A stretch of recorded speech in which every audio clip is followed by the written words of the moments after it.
good morning, good afternoon, depending on what time zone you are in. We have people joining us from all over the country. I am coming to you from Colorado today, so I am still in the morning time zone. Thank you for joining us. I'm Jennifer Rapp, and I'm the Vice President of Pathways and Partnerships at CORD, the Center for Occupational Research and Development. CORD is a national nonprofit. We've been around for about 45 years, and we have a ton of experience in career pathway design and workforce development for STEM and technical fields in particular.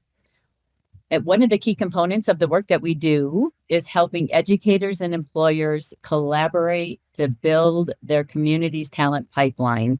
And we know education is an important part of that, but we can't do it without the employer voice. Today's conversation is the fourth in a series of webinars that we've had focused on sharing insights and actionable strategies for building career pathways that align with the industry needs and support learners' success. We know supporting those learners along those career pathways is just as important as getting insights from these employers themselves. Our featured topic today is titled Removing Barriers and Supporting Credential Completion. And we are excited to have a distinguished panel of education professionals here to share in dynamic, innovative pathway development and what they are doing to support learners at their institution. So we're real excited to have them here with us today. First of all, a little bit about CORD. As I mentioned, CORD is a national nonprofit that has worked with all 50 states over the last decade and beyond this 50 states over the past 4 decades. And we continually draw from the experience base of best practices from projects conducted at the federal, state, and local level. So a lot of our work has been at all levels, federal, state, and local. Our mission focuses on helping educators like you all help learners of all ages realize success in the career path of their choice.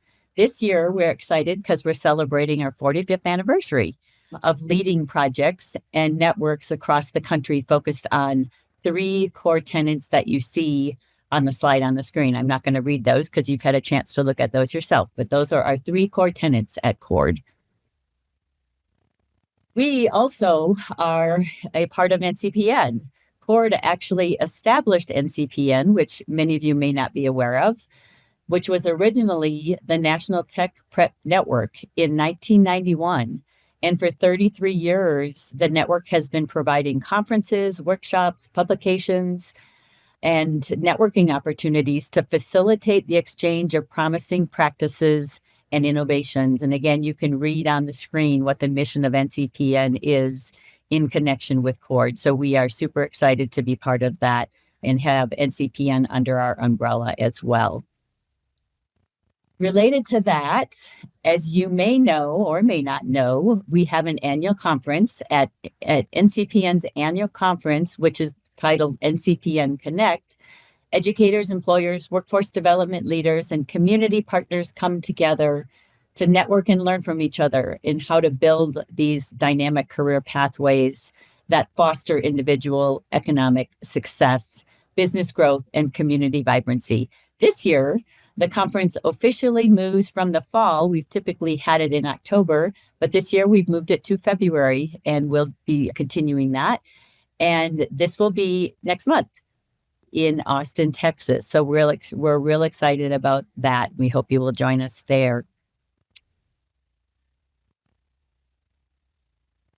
This year, we have a robust lineup of pre-conferences that we wanted to spotlight. These pre-conference sessions are on February 26th, the day before the official start of the NCPN conference. But the workshops are conducted by subject matter experts who are from all over the country. And they provide a unique opportunity for participants to learn, plan, and engage with each other so that you can see what others and actually engage with others from around the country in the specific topic that you choose. You can learn, you will leave every session with a plan for taking what you learned and applying it in your everyday workplace. So you can see we have half-day sessions, morning sessions. We are offering 2. One is related to what we're talking about today, which is supporting every learner in successfully navigating high-quality career pathways. And at that same time, we have one that's focused on workforce development partnerships.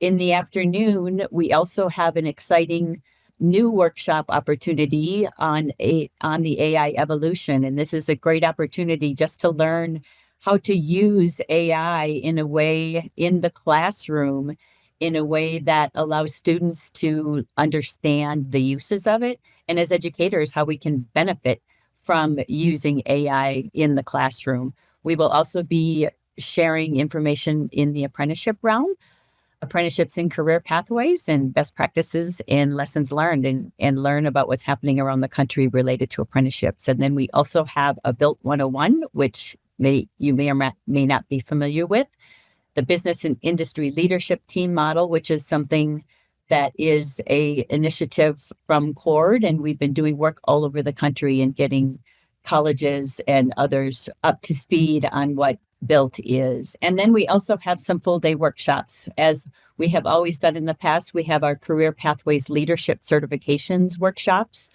And we also have a specific pre-conference for the biotech industry, and this is invitation only. So we hope that you will make plans to join us for one of these pre-conferences as well as the conference. You can either go to the link that's on this slide or in the chat, or scan the QR code on the slide to learn more about this and even go in and register. So we're excited to share that with you today. A little bit before we get into the panel, so we can provide some context of the series of webinars that we've had. Over the past 10 years, CORD has done numerous technical assistance projects at the U.S. Department of Education and with the National Science Foundation to test practices and for supporting rapidly changing workforce demands. The four components that you see on the screen, which are proven essential for colleges in making systemic change to support credential alignment. You can see here that it's a coordinated ecosystem of industry and education and workforce and community organizations. None of this can be done without that ecosystem. Also engaging employers to identify the talent needs and strategies for collaboration. And then using that employer input to design pathways that are built on industry validated curriculum and credentials. And then lastly, and today we're focused on this, clearing any hurdles that prevent learners from progressing seamlessly along these pathways. So this framework, we're excited to be taking this to the next level by highlighting each of these components in our Career Connected webinars, but also our conference will be centered around these. Today, we are going to be focusing on support for credential completion, the fourth component, which states that all learners recognizes all learners as learners by providing credit for prior learning, course schedules, delivery models, wraparound services that support working adults and younger students, and efficiently program design that accelerates that credential completion and that transition from one level to the next. Before we begin our panel, we wanted to launch a quick poll just to learn how you would characterize your organization's efforts in supporting all learners as learners. So if you'll just take a minute, pop in your responses, so we can get an idea of where you're at in terms of supporting all learners as learners. And I'll just pause for a second while we allow you to put in your responses. Okay, excited to see that we have almost everybody on the higher end of the spectrum, meaning that you're either working on this, you've encountered some barriers, or you're making some progress. Some of you feel like you've got some pretty good things in place. That's great. Okay, so I think we'll end that poll and go ahead and jump into our panel. Hopefully, even if you are making steady progress and feel like you're in a good place with this, you'll learn some best practices and ideas from the great panel that we have today. Here is our esteemed panel. This is going to be a conversation about efficient program design that accommodates the needs of learners and accelerates credential completion by removing barriers and surrounding students with holistic supports. I think you're going to find some great best practices here today. So I'm just going to briefly introduce the panelists, and then we'll dive into some conversation and learn more about them. I'm happy to start with Kenyatta Richmond. She is joining us from North Carolina. She is the Executive Director of the Holistic Success Services Department at Forsyth Technical Community College. We also have with us Linda Van Doren, and she is joining us from Colorado as well. She is Vice President of Education at Emily Griffith Technical College, and she is joined by a colleague of hers, Tisha Chapman, who is the Vice President of Student Services. So thank you, panelists, for all being here today. I'm going to stop sharing my screen so that we can all see your faces better on the screen, and we'll jump into some questions and conversation. I introduced you briefly, just talked about your location and your role.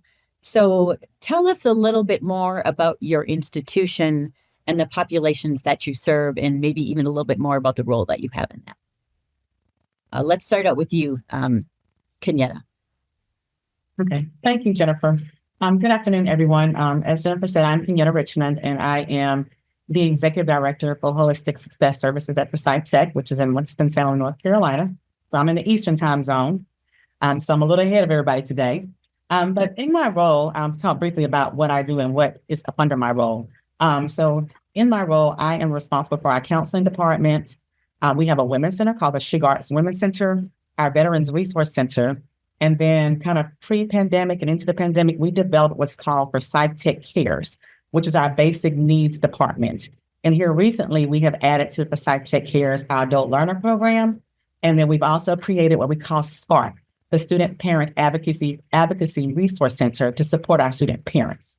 So all of that's under that one umbrella. So those are all the pots that I'm responsible for under Holistic Success Services. And Linda's laughing.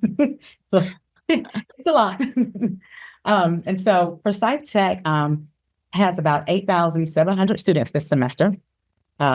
Very diverse population of students, from early and middle college students to returning adults who are coming back to complete a degree or start a new career. We offer workforce development. We have ESL programs. We have adult high school programs.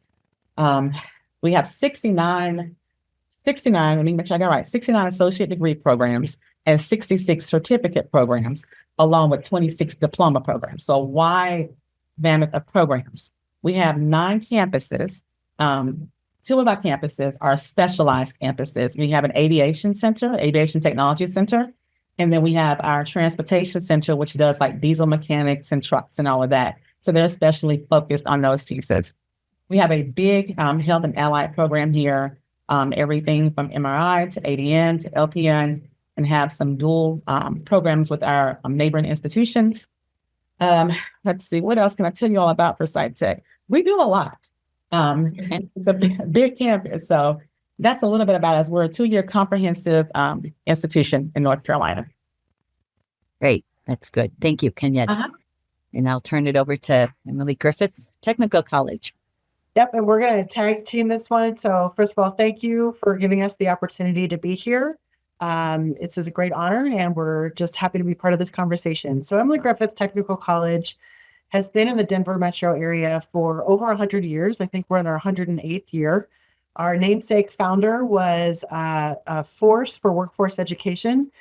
She was a elementary school teacher at Denver Public Schools, and she quickly realized that her students were going to be okay, but that their parents needed English language skills and jobs.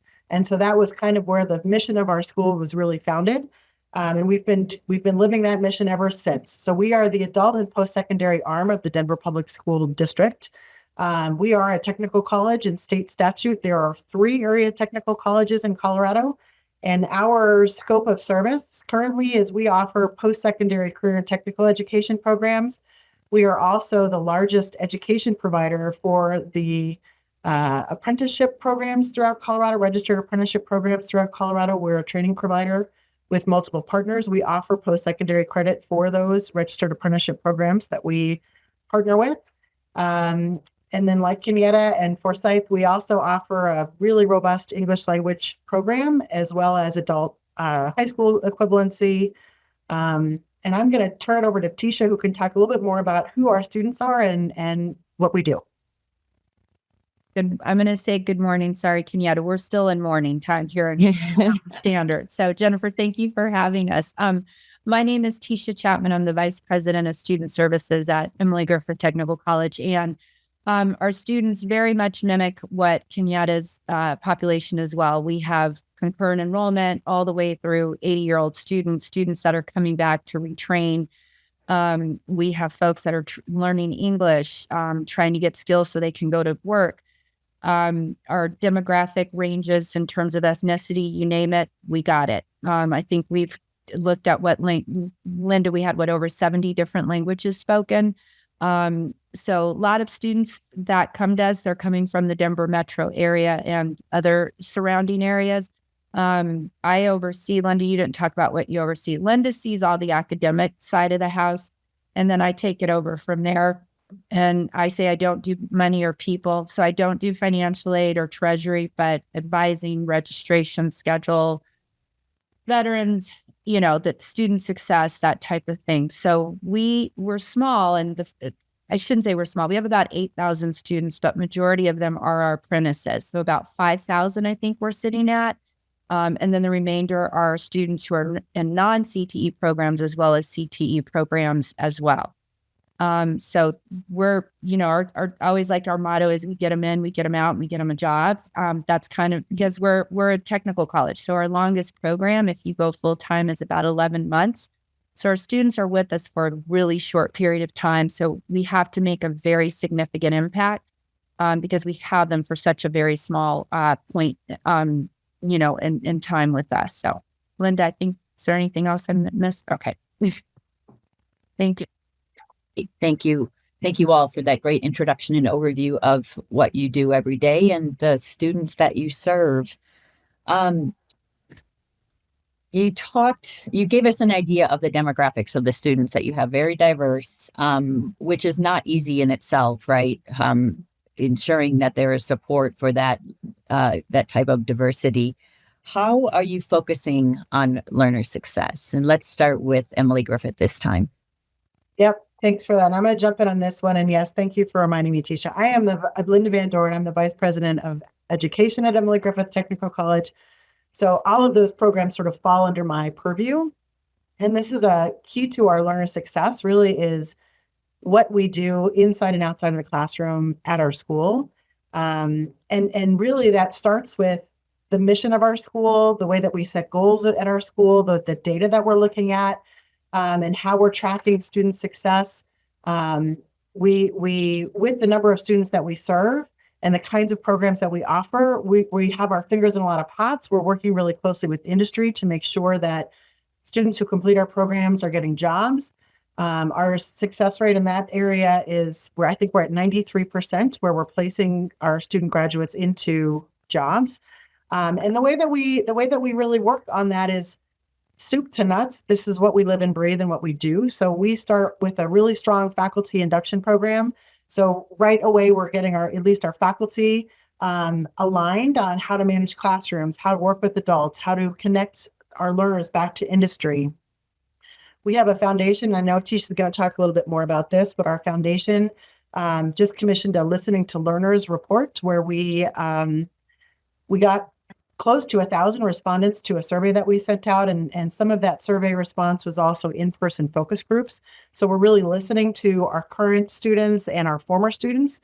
And we're taking the feedback that we're getting from those students as part of the data that we collect to really look at where we've got challenges in our system to try to eliminate those challenges for our students.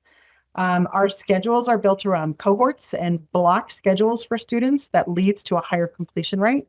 So students who come into a program are getting a program. They're not necessarily selecting from an elective class here. We don't, as I mentioned earlier, we don't offer degrees. So students don't have to take general education classes with us. Back to Tisha's kind of what she said earlier, we get them in, we get them out, we get them jobs. We do that through a block schedule cohort model so that students are with their fellow cohort mates throughout the process. In some of our apprenticeship programs, we have really strong mentorship networks set up to support students and apprentices through their learning journey. I'll talk, or I'll turn it over to Tisha, who can talk a little bit more about some of the outside of the classroom supports.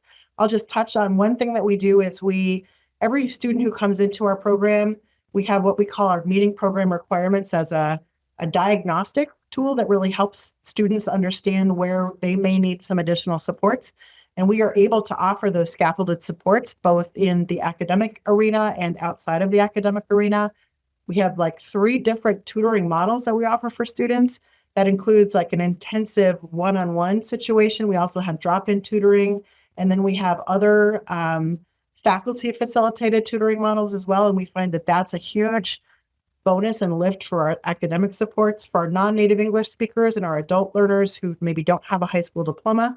We have transitions programs that we're able to enroll them in to get them academically ready for the CTE program or the apprenticeship program that they want to enter. And again, we track those numbers and we make sure that students are successful. We actually find that students who take advantage of our academic supports graduate or complete at a higher rate than those that don't. So that's really encouraging. And Tisha, I'll pass it back to you to talk about some of the outside of classroom supports too. Thanks, Linda. So as I mentioned earlier, I oversee student success. So we provide a holistic approach, right? So each student, once they are registered, they're assigned a navigator who walks them through. We also have physical requirements for our programs that we started this year because we were finding students weren't really clear about what was expected. I know that doesn't happen anywhere else in the world.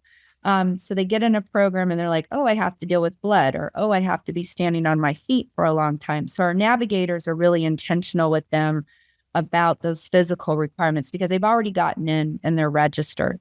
From that point, they're then handed off to what we call a student success coordinator. And that person is really responsible. We're all responsible, but their intention is really about keeping them in school and keeping them in the program.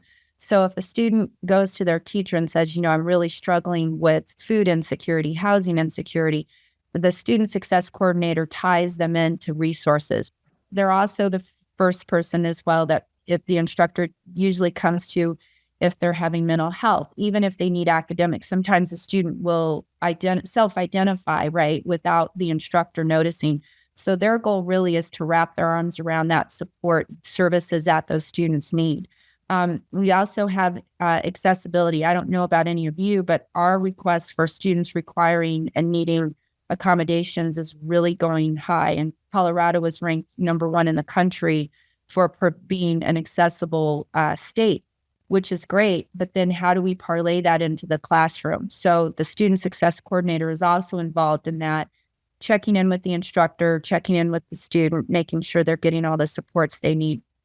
As Linda mentioned earlier, we have a foundation and we're really fortunate. They're on the same floor as Linda and I. So I'm usually running down the hall trying to get money because they're able to be very nimble, right? We work, as Linda said, we're under a school district and there is a lot of, policies and processes that have to be held to. If I have a student who needs to pay their rent, I can go to the foundation and say, I need $600, and they'll cut the student a check pretty much within 48 to 72 hours. If we need to get someone a gift card to go to the grocery store, we're downtown, so parking is not the best and it's very expensive. They gave us an allotment so we could buy parking vouchers. So we're really, really fortunate in that regard. I sit on the board, so that also helps. So our board members that are providing funding and resources for us, they're able to hear firsthand what is happening with our students. And so we realize we're in a very unique and fortunate situation. We have a fabulous relationship with our foundation, which makes it really easy to accommodate students' needs. Great. Thank you. And a few things stood out to me there. I love how you are listening to the students. I mean, what better way to listen than to invite them into focus groups and doing surveys with them that getting right to the heart of it.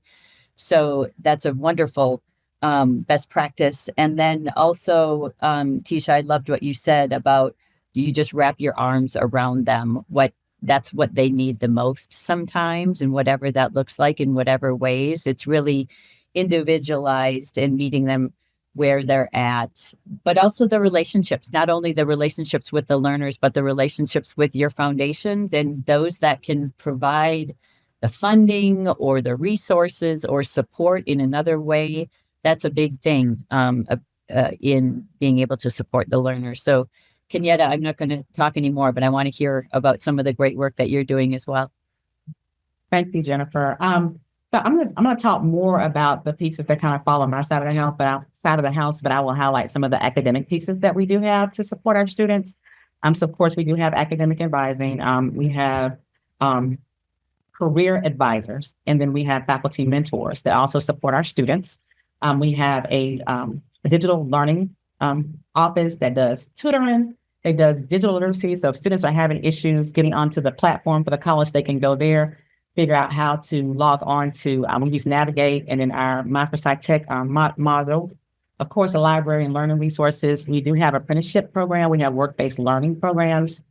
We have a TRIO support services program here for first-generation college students, which also under there, we also have Upward Bound. So we're in the high schools as well, working with those students with the Upward Bound program. We have an early alert system that faculty uses. So if a student is in their class and they're getting into some academic trouble or might have some issues, or even if they come to faculty and say, hey, I need food or I need to see a counselor, they can raise an alert and Navigate, and it'll go to the department that's responsible for it. And so that has been really helpful, that we don't wait till it's a big issue. If we see issues arising, we're able to raise those alerts. And we offer a wide range of online hybrid learning modalities. So students, we have a large percentage of students who are doing online classes. That did shift a lot after the pandemic. Prior to the pandemic, we did have some online classes, but we do have more now. We also offer 8-week classes. We went to an 8-week model about 2 years ago. And when we first went to that model, it was a little anxious for students because 8 weeks is a quick turnaround for a course.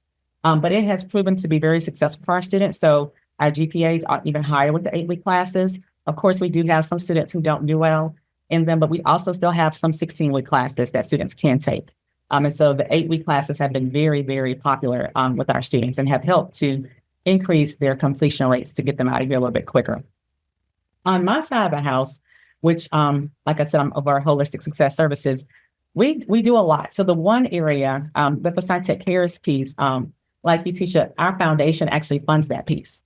So we actually have a budget. So pandemic, we used all the COVID dollars like everybody else did. We took advantage of that, and that's how we built it. So we had to sustain it, but our foundation supports it. So I actually have a full budget for that piece that supports my pantries. I have 7 pantries on 7 of my 9 campuses where students can use our software called PantrySoft to log in, and they shop like it's Amazon or Walmart. And they're able to get everything from food to household goods supplies, like cleaning supplies, washing powders that you can't typically get at a pantry, school supplies in there. So they need notebook paper, flash drives, whatever that is. We try to house in their diapers, feminine products. It's all in our pantry. And so the foundation gives me a budget for that. And we also partner with Second Harvest Food Bank. I do have a budget for emergency requests. So any types of rent assistance, car repairs, childcare, that's in that budget. We have recently started to do some drop-in childcare assistance for students. So if especially our nursing students, sometimes they have to be at clinical at 7 a.m. A lot of daycares don't open until 9 a.m. And so we're offering some drop-in childcare pieces with one of our local facilities, and we pay for it for students, and they can drop their kids there. But we're also in the process of building our own unit on campus. We use it right now for special events. So we're having an enrollment event that students can come, drop their kids off, and we have someone to watch the kids for a couple of hours while they do that. So we offer that. We have several childcare grants that will help pay for childcare assistance for students. Some of them have strict requirements and require you to be Pell eligible, and then we have something a little more flexible. And so we have on our campus our lab school. And so some students can actually have their kids in our lab school here. And so we also use the lab school as a teaching facility for our early education program, our early childhood education program. So kind of twofold. So we have a learning place for our students and a place where students can leave their kids too. In addition to SciTech Cares, when we started our Student Parent Advocacy Resource Center, it was based on just kind of talking to students, listening to them about what their needs were, specifically our student parents. Out of our total student body, we have about 1,500 student parents we've been able to identify. Of course, we know there are probably more. And so we have currently working through a grant with New America to kind of look at childcare. What does that look like? How do we provide more childcare facilities, and just trying to make sure students are able to get that? Because typically that's the barrier for a lot of our students when coming back to school. In addition to the SPARK piece, we're doing our adult learner program. And so working with our adult learners to make sure that they feel comfortable on campus, providing them a safe space to be able to go build relationships, some camaraderie with people who have like goals as they do, and then kind of walk them through that process. We know that a lot of times adult learners are kind of apprehensive about coming back to school. The self-doubt, the fear, am I going to be successful? So we have success coaches. We have several success coaches across campus in several different departments. And so we have one specifically for our adult learners that works with them. We also have 3 licensed counselors. Many of our community colleges in North Carolina do not have licensed counselors on campus or a separate counseling department. When I first got to Forsyth Tech, I was an advisor/counselor. Now we have completely just counseling. So they're able to really work with students, offer events and programming, do time management workshops. They do the mental health first aid training for faculty and staff so that we train them to be kind of the first line of defense for our students and be able to kind of identify when there's an issue. And so that department is about 3 years old here and is consistently building, and they stay busy. And our students prefer the face-to-face with the counselor versus telehealth. So, and we tried telehealth, it didn't go over well. And we also, of course, I said we have our women's center. So we have clothing closets, one for the men, one for the women. We're able to provide business attire, interview attire. We even have jeans. We have kids' clothes, a little bit of everything. So we really are doing everything we can to make sure you don't give us a reason to stop out of school here at Forsyth Tech. And so, like you said, we wrap our arms around it. We believe in being a place of promise for all of our students. So we're constantly looking at what's next. So currently we are looking at bringing some type of medical and wellness facility to our campus. And so we have met with 2 of our largest healthcare providers here in our city and talked to them about what that looks like. And so the next stage of this process, we'll be doing some focus groups next month to find out, is what we defined for the needs of the center what the students actually need? And are they going to use it? And so to make sure we don't build something that's not going to be beneficial to our students. And then we're also looking at how do we provide some type of housing for students, whether it's a portal that helps and connects them to off-campus providers, or hopefully one day the foundation decides they want to build us some homes for our students. So just looking at that piece, because that's another barrier for our students. So that's kind of how we support our students to make sure they're successful in the classroom, because we all know that the non-academic barriers are typically why students stop out. It definitely isn't the academic, because most of our students are able to do the work. It's the life happens issues. Yeah. Wonderful. Thanks, Kenyatta. And you are definitely living up to the holistic part of your title. There is no doubt. I love some things that stood out, the diversity of modalities that you talked about, everything from online, hybrid, in-person to how many weeks the courses are, just offering a lot of diversity there is a strong best practice. And then relationships, all of you have mentioned relationships and how important they are and having a safe space. And then just all the different things you mentioned, right? Childcare, pantries. I love the new initiative around health and wellness. So kudos to you all for the hard work that you do and really thinking holistically about what it takes for a person to be successful. I want to shift a little bit because I know this is all, you're doing amazing work and you are working hard at it. It's very obvious.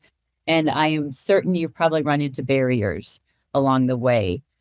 So we'd love to hear a little bit more about those, especially for those of us that might be listening who are thinking, I've tried, I don't know how to get beyond this. Maybe something will strike them. So what barriers have you encountered and how will you overcome them? And I think I'll go to Emily Griffith again to give Kenyatta a break from speaking. So let's have either Tisha or Linda respond to that. Linda, I think you wanted me to take this one. So, or I'll start it. Yes. So I think the barriers, it's interesting. students change. And so once you think you've kind of got them down, it's like, nope, you don't. And then there's something else that comes into play. And so, the barriers I think we've experienced with our students is just being able to kind of foresee what problems they may have. I know that sounds absolutely insane, but as Kenyatta mentioned, life happens. And so one of the barriers I think I've noticed with students is really the lack of life skills and coping skills, and just being able, I know this happened, but how do we work on this so that you can still continue to go to school? Those have really been some of the things that I have recognized with our students, is just being able to navigate and negotiate systems to come to school. How do you manage your money? How do you manage your time? Is this the right program for you? Okay, it's not. Well, then how do we pivot or find something else for you without you just jumping ship? We have career services as well. And so they're really instrumental in helping students, find employment afterwards. But, just making sure they're in the right program. I think that's one of the biggest issues we've experienced. We have 18 programs, so we're really focused on, programs that you're going to get out and get a job and be gainfully employed and have a livable wage. So it's intense, right? You've got to come in and, our classes sometimes are from 7:30 to 4. That's a commitment. So how do you manage that? As Linda mentioned, we had a listening to learners report that came out. And one of the comments that came out from the organization that did it, they said, your students know themselves. So they know what they need before they get to school, but then it's like, don't change anything. But that also translates to nothing can change in their life either, right? So we can't change the schedule, which sometimes things happen, but also things can't change in their life because it's like, I'm focused, this is what I'm committed to, and this is what I'm going to do. So those have been, I think, barriers we've encountered. We also have a capacity issue. We have a lot of students that are on our wait list, but because we are in, if you will, I call us landlocked, we're in a very office building.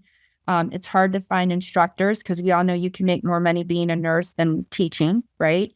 And that's true of a lot of our industries. So we struggle in finding people that want to teach. And then you may have been working on cars, but that doesn't necessarily translate into you being able to teach, right? So as Linda mentioned, we have that faculty induction program and really helping them transfer those fabulous skills they have into teaching, because that is a skill. So those are some of the things that I think I've encountered with my team. And just, again, those life skills. I wish I could have a life coach for all of my students. I think it'd be wildly successful. But just getting them to know themselves and how to manage things when they come up. Linda, I'm sure you have something to add.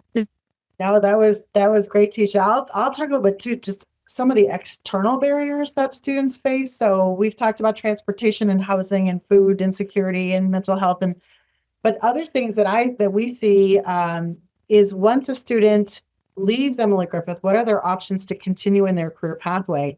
And so we're getting in the business as well. And I see some folks on this call from Colorado that work with us in some of these spaces, some really strong allies and partners in how do we ensure that, for example, an apprentice can transfer credits from their apprenticeship program into a degree pathway if that's something that is of interest to them.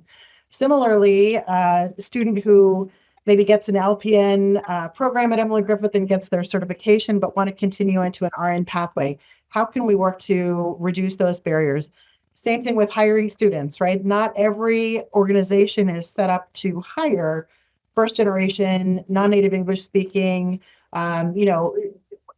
name it, they maybe don't have the support set up in their industry or even in their company. And so we're also working with our employers on how to provide that supportive environment for recently completed certificate students from Emily Griffith, for example. So, and then similarly in the high schools, right, we're also looking at how can we ensure that students are being set up for success when they're in middle school, high school, whether that's they're part of a CTE pathway or they're getting that orientation to learning some of those digital literacy skills. So what we do is as focused on the students that we serve, but we're also reaching out to support the networks that support the students that we serve. So whether it's employers, high schools, other institutions of higher education, working with our state agencies to ensure that those pathways are continuous and supportive.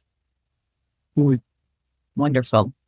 I love that, Linda. I don't even know how to respond to that because it's so true. You can't, you can address the barriers in your own four walls or in your institution, but it's got to happen in a bigger way than that to really truly allow them to be successful. So, Kenyatta, let's talk a little bit about what you've encountered. Okay. And I'll start with underpreparedness for a lot of our students that come. A lack of knowledge about how to maneuver the collegiate environment. A lot of our students are first generation students, or they're returning students and did not master the lingo. So understanding SAP and financial aid, and all of those terminologies and what it takes to maintain good academic standing to even get your financial aid and what does that look like? How to manage their money. A lot of our students come, register, but have no plan on how to pay. And I think during the pandemic, we had a lot of money. So a lot of students did come for free. And so that mentality kind of is still there. So changing the mentality that, hey, we don't have that kind of money anymore. So we got to come with a plan. And so we have looked at other ways that we can do that. We have been able to provide kind of a last dollar gap scholarship type thing for our students that are local students in our community that are fresh out of high school. So if they get financial aid and had other scholarships coming in, and if there's a remaining balance, we've been able to cover that balance for students.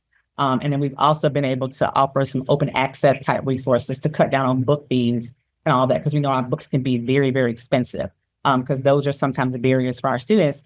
They get into classes, they pay the tuition, but they lack the money to buy the resources to actually do the work. So providing other opportunities for students to not have those high costs of textbooks and other ways to get those resources. So those are some of those barriers when it comes down to money. We've also found that a lot of our students, especially our younger students, are lacking resiliency and just the overall wherewithal to be able to do the bounce back. And so building them up with our counseling programs and trying to support them, and providing an environment that gives them kind of what they may not get at home or in the community, to keep them motivated to keep going. So trying to just get into our students' heads that they know they can succeed and they can do this and they belong here. We also, I think, when we started to go to this holistic approach, for so long in higher ed, nobody wanted to tackle the holistic piece of the students' needs. And a lot of times you would hear, we're not the Department of Social Services. And so I think when we began to come this route, we did have some naysayers that this isn't our responsibility to do this part.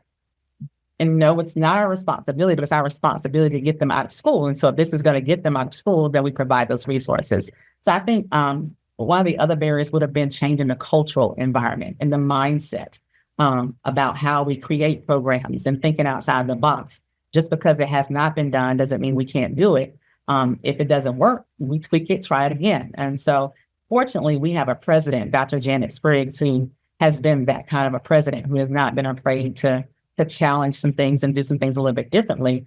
And it's benefited our students. And so just working with some of those barriers. And then I think for our students, work-life balance, the majority of our students are part-time students. So you put part-time, coming to class, going to work, taking care of family, or being a care provider as well for maybe an elderly parent or so. That's a lot. So managing the work-life balance and just keeping them encouraged as they do that piece. And then also providing opportunities through our career services department for them to find some better jobs, because some of our students don't have jobs that provide any type of meaningful livable wage at this point. And so getting opportunities that we may have access to for them as well. Thank you. Some of the things that you said, cultural change, right? It really is a change in the institution and even beyond, in the importance of supporting learners, because they're not going to complete if they don't. So I love that phrase, and the need for that. And as well as kudos to your leadership for being willing to challenge the norm, take chances. And I've heard every one of you say, though, that you use data to learn from the things that you are doing. And if something is not working, you change it. And if it is working, you continue it, you even make it better. And so that continuous improvement through data analysis it sounds like it's a big part of what you do as well. I do want to open it up to anyone who is participating today for a few questions. I have more, but I don't want to be selfish here and just capitalize the conversation. So if anyone has a question who is participating, if you either want to unmute yourself or type it into the chat, we'd be happy to address that.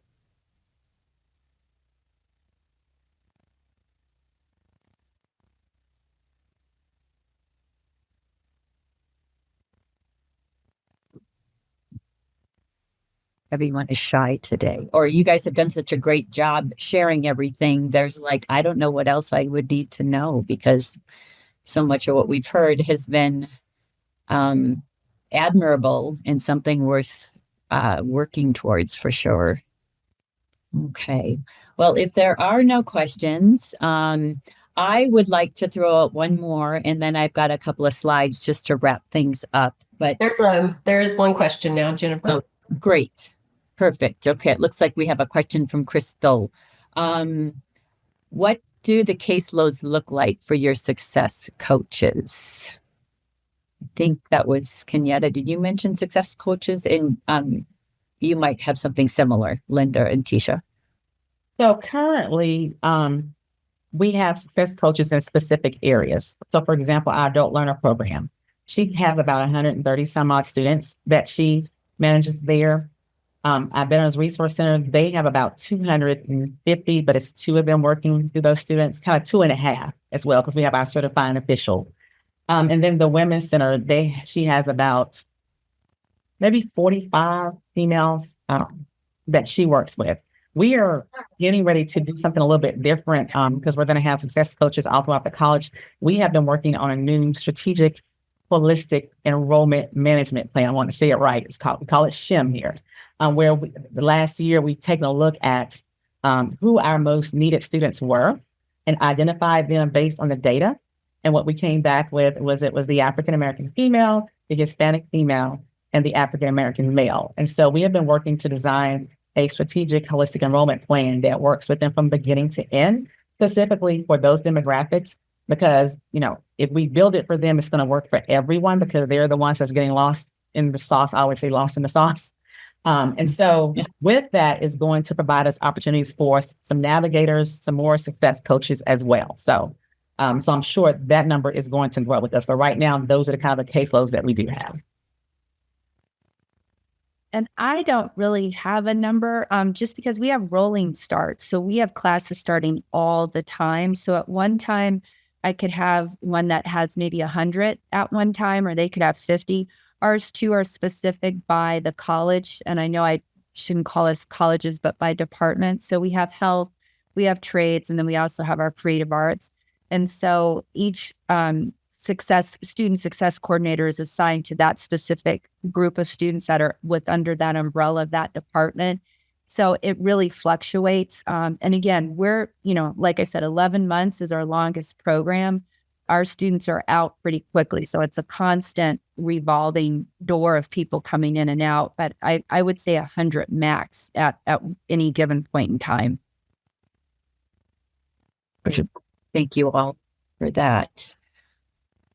Okay, in the last few minutes we have, I wanted to just ask one more thing of you all. Actually, we have one more question. Before I do that, how long are the students engaged with navigators before being handed off to success coaches? So, I think that's me. Kenyatta, I know you probably have something to add too. Our navigators work with the student from the time they have what Linda mentioned earlier, met the requirements of the program up until really the first day of class. However, the student success coordinators are kind of tagged in at that same point. So there's a little bit of overlap. And then the student success coordinator takes on pretty much from that first day they start school until they graduate. So there's a little bit of overlap.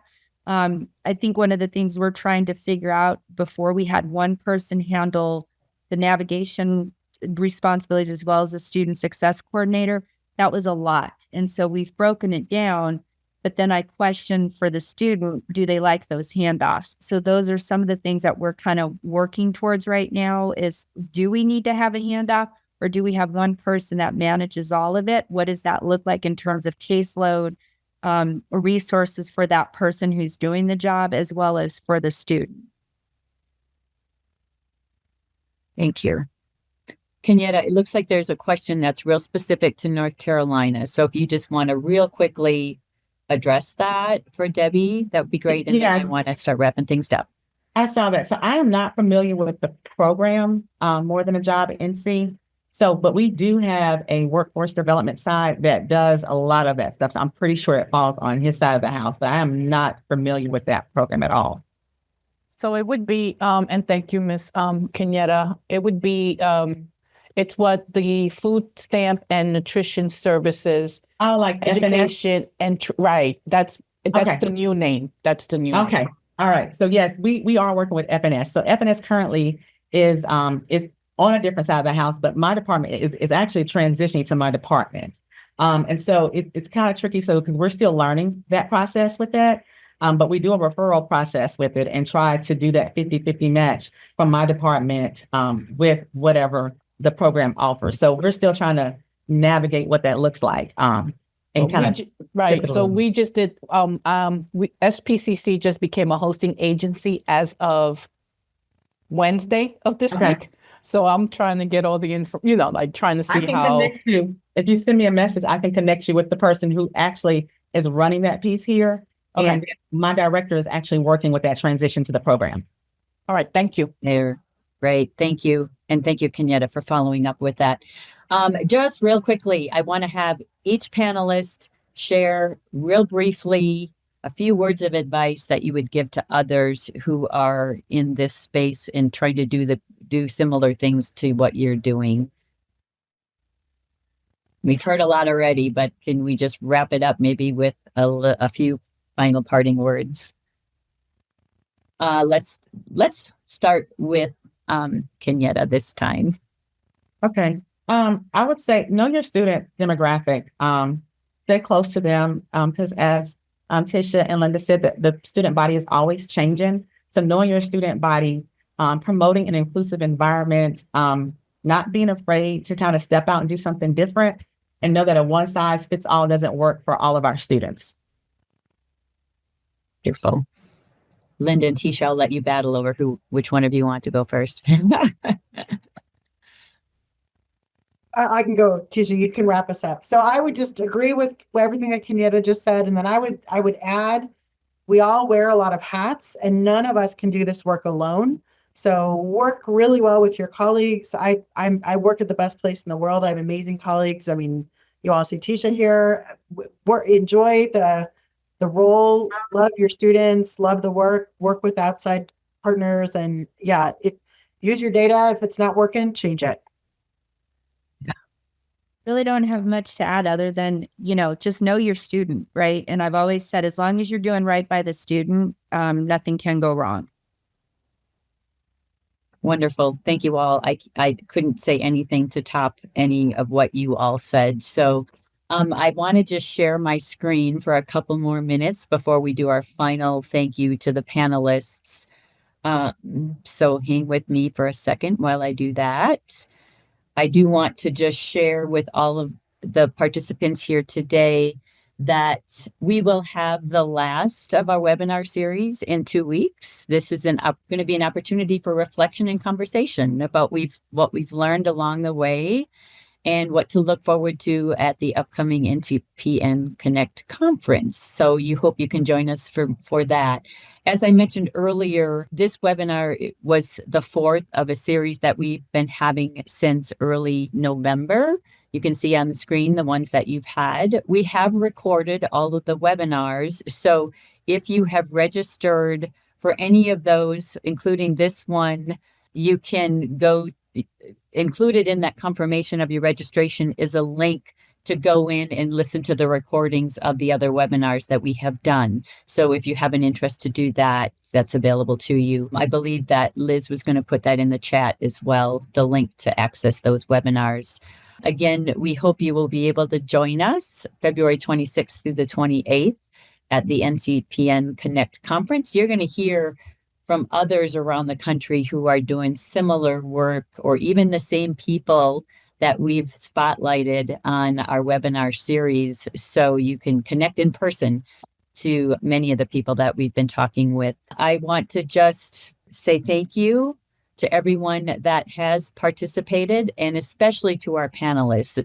Amazing work. It's very heartwarming how passionate you all are and how you are serving all the learners that you have at your institutions and even beyond, bringing them in and letting them go and making sure they have a safe space to be released to and transition to on both ends is also very important.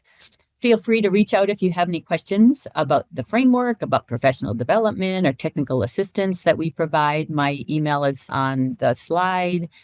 And also we'll share with you a few resources as we close about the framework, our stackable credentials initiatives, and the built model that we have has caught fire and is being utilized around the country as a way of employer engagement. So again, thank you for joining us. I hope to see you in 2 weeks and then in about a month at NCPN Connect as well.